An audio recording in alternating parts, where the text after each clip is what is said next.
let's get the show started, shall we?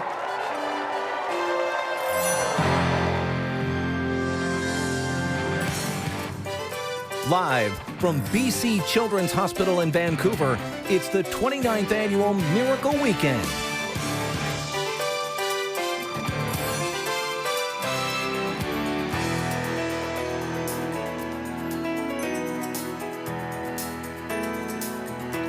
Yes, welcome inside BC Children's Hospital. You know, this place serves 1 million children living in BC and the Yukon. They treat the severely ill kids, of course, but they also take care of all those smaller things like the bad ear infection that happens at 2:30 in the morning or a broken elbow. Those things can feel like big things to little people, For sure. I'm sure. So for the next 4 hours, all day tomorrow, we will give you an insight into so many heroic stories and how this hospital is such an important place to many families around beautiful British Columbia.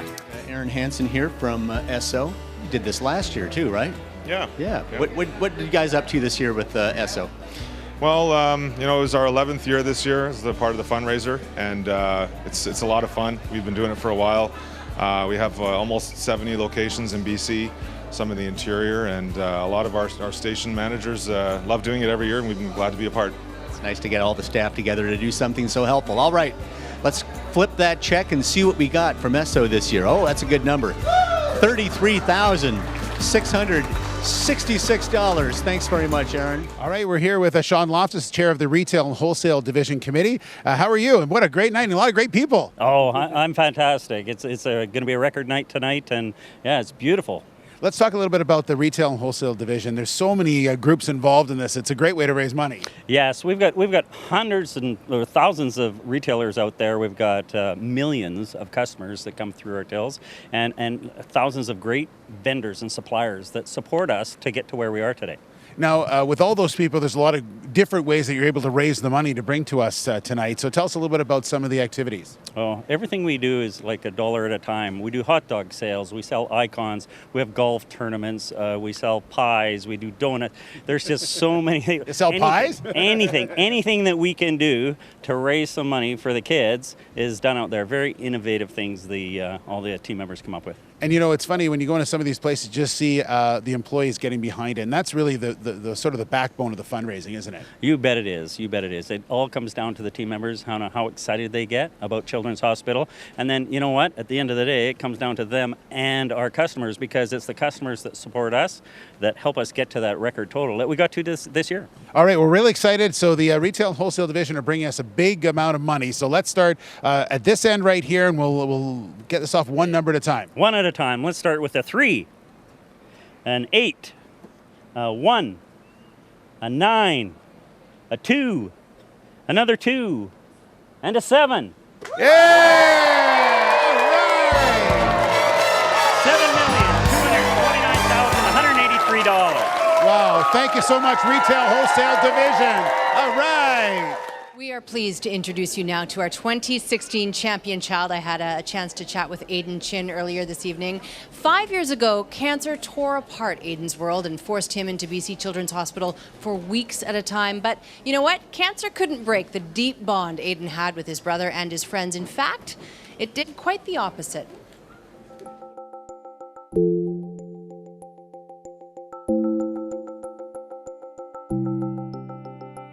I don't expect my cancer to come back. It's a new chapter in my life. I guess there is a sense of being a child, being a teen again. So there are times when I do feel free. I don't think I could ever fully go back to what it was like before. Bren was 7 years old and I was only 11, so we both were just kids, right? I had no clue. I heard the cancer word, I was just like, what is that? Okay, maybe I'm gonna see him tomorrow. My eyes kind of started opening up and I was just like, Aiden's not gonna be here for a while. I'm only gonna see him maybe a couple times a week. It just keeps on going in my head, like what if he was not gonna make it? What if I wasn't gonna see him at home anymore? There were times when I was feeling really sick and out of it and tired, and there were times when it wasn't always the chemo, it was about how other patients in the hospital were doing.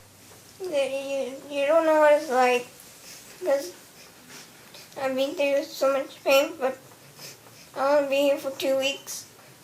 And they'd be here for 6 months, you say?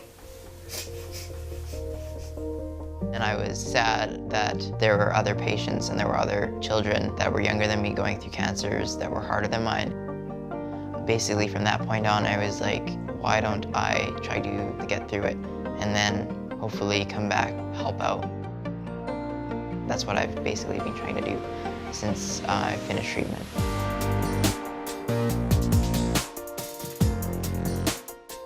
I got to join this club at the hospital called the Oncology Teen Group Club.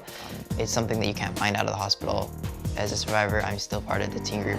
There's still a lot of support that I can give to them and they can give to me, because there's an understanding that treatment isn't over when you're a survivor. There's still an emotional side of things. You have friends that are going through it, friends that aren't gonna make it through it, and that becomes a reality for you. It's not just over. Brooke was a friend of mine that I met in the hospital, and she became basically a sister to me. Brooke was definitely the closest friend that I had that I lost. The day before she passed away, I did get to see her in the hospital, and I did get to hold her hand, talk to her, and say goodbye, and tell her I loved her one last time. And I don't believe that you can accept something like that. You have to, I guess, learn to cope with it more. Before, I felt like cancer was something that was rare, that 1 in a ton of kids would be diagnosed, but it's not rare, and there's a lot of kids in oncology, children that are going through what you went through, and pain that is unexplainable. I want to be able to give back to those that have helped me in the hospital, that have made it so that I can go out there and be active and just live my life again. It's a really good feeling that I could just go home and do something with my brother now.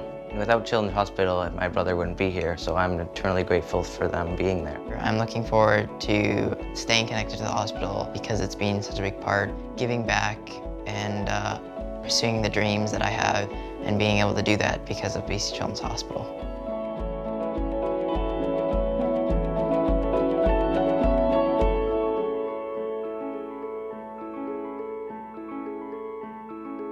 Miracle Weekend coming to a close, but what a weekend it's been.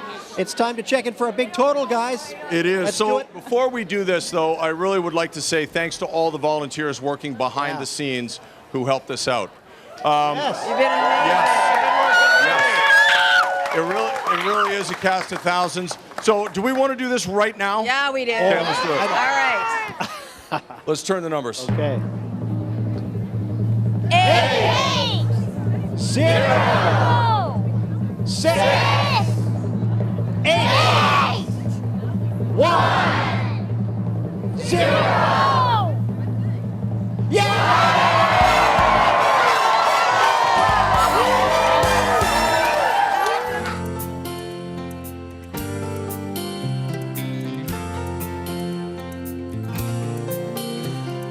Angels are smiling, lifted by love, awed by the children, exploring their world of pure innocence, pure love.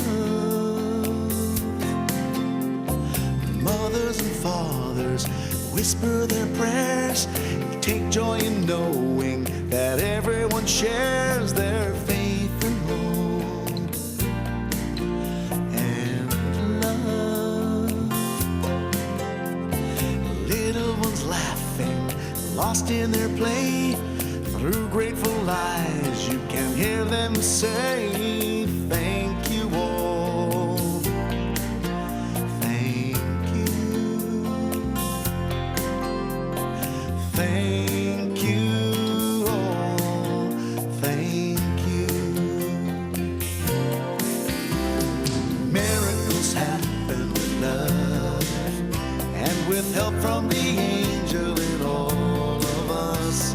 Miracles happen, oh yes they do. Here's hoping someday what happens for you, and the peace comes to you from above. Miracles happen with love. Miracles